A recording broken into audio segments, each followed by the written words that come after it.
Okay, நாம இப்போ இந்த வீடியோவில் யாரை பற்றி பார்க்க போகிறோம் அப்படின்னா ஒரு முக்கியமான மனிதரை பற்றி தான் பார்க்க போகிறோம். நான் ஒரு 3 வாக்கியங்கள் சொல்கிறேன், அதில் நீங்களே கண்டுபிடிச்சிடலாம். ஜெய் ஹிந்த், ரத்தத்தை கொடுங்கள், நான் சுதந்திரத்தை தருகிறேன், டெல்லி சாலோ அப்படின்ற புகழ்பெற்ற முழக்கங்களை சொன்ன நேதாஜி சுபாஷ் சந்திர போஸை பற்றி தான் நம்ம இன்னைக்கு பார்க்க போகிறோம். இந்த வீடியோவில் ஏன் பார்க்குறோம் அப்படின்னு பார்த்தீங்கன்னா, நாடு முழுவதும் அவருடைய 129வது பிறந்த தினம் பராக்கிரம திவாஸ் அப்படின்ற பெயரில் கொண்டாடப்படுது. அதனால இன்றைய நாளில் அவருடைய தியாகங்களை நம்ம போற்றி பாராட்டணும். அதுக்காக தான் இந்த வீடியோ அப்படின்றது. முதல்ல அவருடைய ஆரம்ப கால வாழ்க்கைன்னு பார்த்தீங்கன்னா 1897 ஜனவரி 23 பார்த்தீங்கன்னா ஒரிசா மாநிலம் கட்டக்கில் பிறக்கிறாரு. அவருடைய பெற்றோர் எடுத்துக்கிட்டீங்க அப்படின்னா ஜானகிநாத் போஸ், பிரபாவதி தத் போஸ். ஓகேவா, இவங்க தான் இவங்களுடைய பெற்றோர். இவருடைய ஆரம்ப கால வாழ்க்கை ரொம்ப கடினம் நிறைந்ததா இருந்தாலும் கூட 1920 இன்றைய ஐஏஎஸ் தேர்வு மாதிரி அன்னைக்கு ஐசிஎஸ் தேர்வுல வெற்றி பெறாரு.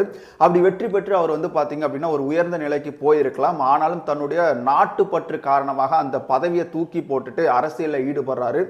யாரை பார்த்து ஒரு அரசியலில் ஈடுபடுறாரு அப்படின்னு பார்த்தீங்கன்னா, அப்போதைய மிகப்பெரிய தலைவராக இருந்த சிஆர் தாசுவை பார்த்து தான் என்ன பண்றாரு, அரசியலில் ஈடுபடுறாரு. அப்போ அவருடைய அரசியல் குரு யாருன்னு கேட்பாங்க, சிஆர் தாசு.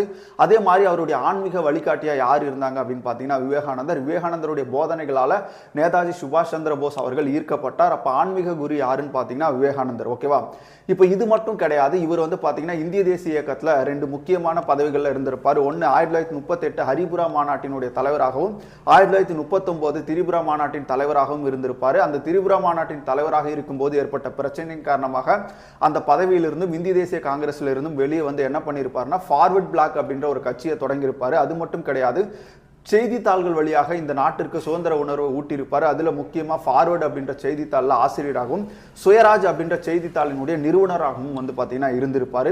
இதோட மட்டும் கிடையாது, மிகப்பெரிய மைல்கல்லா பார்க்கப்படுறது 1943 தொடங்கப்பட்ட ஆசாத் ஜிந்த் பௌச் அப்படின்ற இந்திய தேசிய ராணுவத்தை பார்த்தீங்கன்னா உருவாக்கியிருப்பாரு. அதன் மூலம் இந்திய நாட்டுக்கு சுதந்திரத்தை பார்த்தீங்கன்னா பெற்று கொடுத்திருப்பாரு. இன்றைய நாளில் இவரை பெருமை கூறுறது ரொம்ப முக்கியமான விஷயம். இதோட மட்டும் கிடையாது, ரொம்ப முக்கியமா ரத்தத்தை கொடுங்கள், நான் சுதந்திரத்தை தருகிறேன், ஜெய் ஹிந்த், அதுக்கப்புறம் பார்த்தீங்க அப்படின்னா டெல்லி சாலோ அப்படின்ற புகழ்பெற்ற முழக்கங்களை இவர் கொண்டிருப்பாரு.